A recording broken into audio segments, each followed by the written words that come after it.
అంటే 12 నెలలు ఈ రాష్ట్రానికి పట్టిన కొరివి దయ్యం నుంచి విముక్తి కలగడానికి ఈ ప్రాంత ప్రజలు 12 నెలలు ఎదురు చూస్తే చాలు.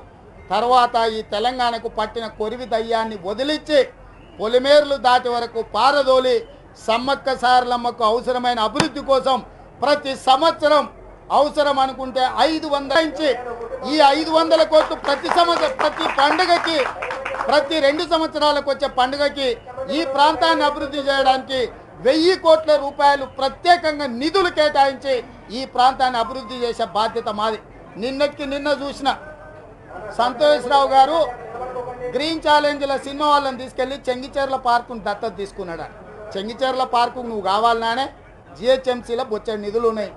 నిజంగా సంతోష్రావుకి ఇంగిత జ్ఞానం ఉంటే వాళ్ళని తీసుకొచ్చి ఈ ప్రాంతాన్ని ఈ ములుగు దండకారణ్యాన్ని వాళ్ళని తీసుకొని దత్తత తీసుకొని అభివృద్ధి చేయమని. వాళ్ళకి ఎవ్వరికి కూడా పేదవాళ్ళ విశ్వాసాల పట్ల నమ్మకం లేదు. అందుకే కాంగ్రెస్ పార్టీ వచ్చిన ఎంబడే కొత్తగా ఉన్న జిల్లాలు ఏవైతే చేసిండో కేసీఆర్ గారు కుక్కలు చింపిన ఇస్తరాకు లాక్ అయిపోయింది రాష్ట్రం. ఏ మండలాలు ఏ జిల్లాలు ఉన్నాయో ఏ జిల్లాలు ఏ ప్రాంతంలో ఉన్నాయో ఆ జిల్లాలు ఏ జోన్లు ఉన్నాయో ఎవరికి తెలియదు. ఇవాళ కేసీఆర్ కూడా తెలియదు, ఆ ఎమ్మెల్యేలు కూడా ఎవడన్నా వచ్చిన ఎమ్మెల్యేలను అడగండి అసలు ఏ మండలం ఏ జిల్లాలు ఉందో చెప్పమని. గందరగోళంగా మార్చి కుక్కలు చింపిన ఇస్తరాకులాక తెలంగాణ జిల్లాలను చేసిండు. వీటన్నిటిని సవరించి సహేతుకంగా ప్రజలు ఆశించిన విధంగా కొత్త జిల్లాలను కేసీఆర్ చేసిన గందరగోళాన్ని మొత్తం సరళీకృతం చేసి కొత్త జిల్లాలు ఏర్పాటు చేస్తాం. కొత్త జిల్లాలలో ఏర్పడ్డ ఈ ప్రాంతం కలిసి వచ్చే జిల్లాకు సమ్మక్క సారలమ్మ పేరు పెట్టే బాధ్యత నేను మా అక్క తీసుకుంటాం. మా అక్కగా మా ఆడబిడ్డగా సీతక్క ముందల మేము చెప్పిపోతున్నాం. ఇక్కడ ఖచ్చితంగా కాంగ్రెస్ పార్టీ అధికారంలోకి వస్తుంది. ఈ ప్రాంతాన్ని అభివృద్ధి చేసి ఈ అభివృద్ధి చేసే దాంట్లో అత్యంత కీలకమైన పాత్ర ఆదివాసి బిడ్డ మీ ప్రాంత బిడ్డ మీ బిడ్డ ప్రత్యేకమైన పాత్ర కాంగ్రెస్ ప్రభుత్వంలో పోషిస్తుంది. యాచించడం కాదు, శాసించి సంతకం పెట్టి ఈ ప్రాంతానికి అభివృద్ధికి సీతక్క నిధులు తీసుకొస్తుంది. సీతక్క నాయకత్వంలోనే ఈ ప్రాంత అభివృద్ధికి మేమందరం అండగా నిలబడతాం. ఇంత నిర్లక్ష్యం మేము ఆశించలే, మేము ఊహించలే. తెలంగాణ రాష్ట్రంలో సమ్మక్క సారలమ్మ జాతరకైనా న్యాయం జరుగుద్దని ప్రజలకే కాదు దేవుళ్ళకు కూడా కేసీఆర్ పాలనలో అన్యాయం జరిగింది. దీన్ని తీవ్రంగా ఖండిస్తున్నాం. రాష్ట్రంలో ఉన్న అన్ని పరిస్థితులను ప్రజలు గమనిస్తున్నారు, ప్రతిపక్ష పార్టీగా మేము గమనిస్తున్నాం. ఇంకొక 12 నెలలు ఓపిక పట్టండి.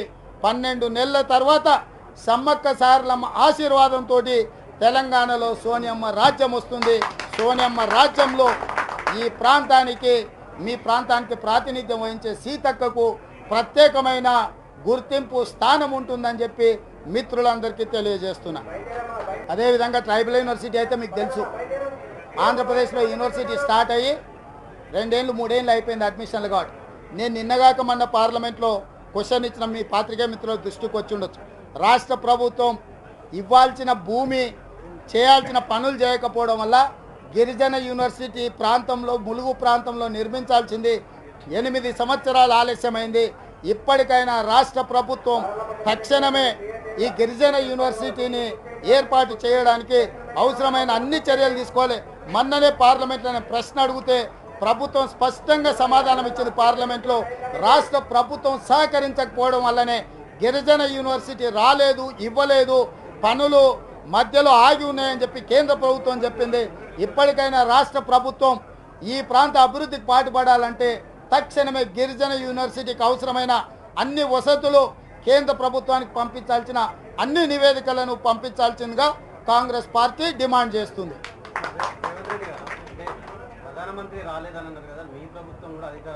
హాయ్ ఫ్రెండ్స్, మా టుడే టుమారో యూట్యూబ్ ఛానల్ చూస్తున్నందుకు చాలా థ్యాంక్స్. మరిన్ని లేటెస్ట్ వీడియోస్ కోసం వెంటనే సబ్స్క్రైబ్ చేయండి. అలాగే ఈ బెల్ ని కూడా రింగ్ చేసేయండి. మా నోటిఫికేషన్స్ అన్ని మీ మొబైల్లో వస్తాయి. అలాగే మా వీడియోస్ మీకు నచ్చితే లైక్ చేయండి, షేర్ చేయండి, నచ్చకపోతే కామెంట్ చేయండి.